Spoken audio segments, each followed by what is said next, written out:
дуруд ба ҳаводорони каломи баде. ба хотири волидарӯии шумо дар саҳифаи ҳазор китоб зери рубрикаи аркони сухан видеонавор ташкил мекунем. хотиррасон мекунем ки силсила овезаҳо таҳти унвони аркони сухан соли 2002 бо ибтикори аҳли эҷоди собиқ нашриёти маориф ва фарҳанг ки айни ҳол бо номи муассисаи нашрии маориф фаъолият мекунад ташкил шудааст.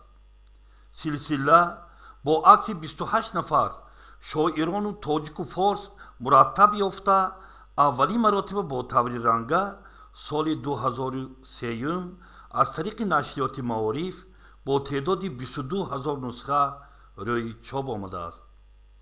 аксҳои шоирону классикии мо ки дар ин силсила овезаҳо истифода шудаанд аввалин маротиба бо таври ранга омода шуданд ки бо қалами рассоми беҳтарини ҷумҳурӣ корманди нашриёти маориф Имоддинова Сайёра тааллуқ дорад.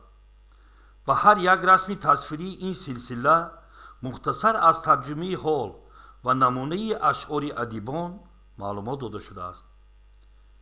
силсила овезаҳо таҳти унвони аркони сухан баъдан соли 2007 бо теъдоди 28 000 нусха, соли 2009 бо теъдоди 10 000 нусха ва нашри чаҳорюми ин силсила соли 2010 бо теъдоди 14 000 нусха аз ҷониби нашриёти маориф рӯи чоп омадааст. аз ин силсила аксҳои шоирону адибон қариб тамоми сафоратхонаҳои тоҷикистон дар хориҷа зеб дода шуданд. бо супориши вазорати маориф соли 2009, 2010 ва 2011 муассиса барои мактабҳои тоҷикии ӯзбекистон, қирғизистон ва қазоқистон ин овезаҳоро фиристодааст.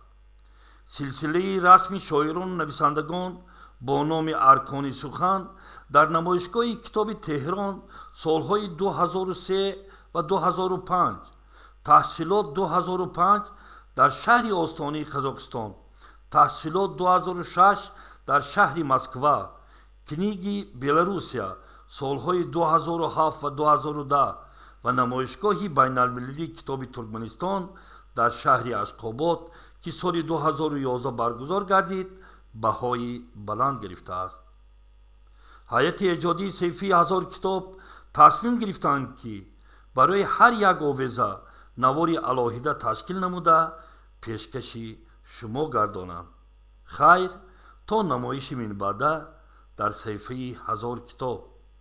бо мо бошед, ҳаводорони каломи баде.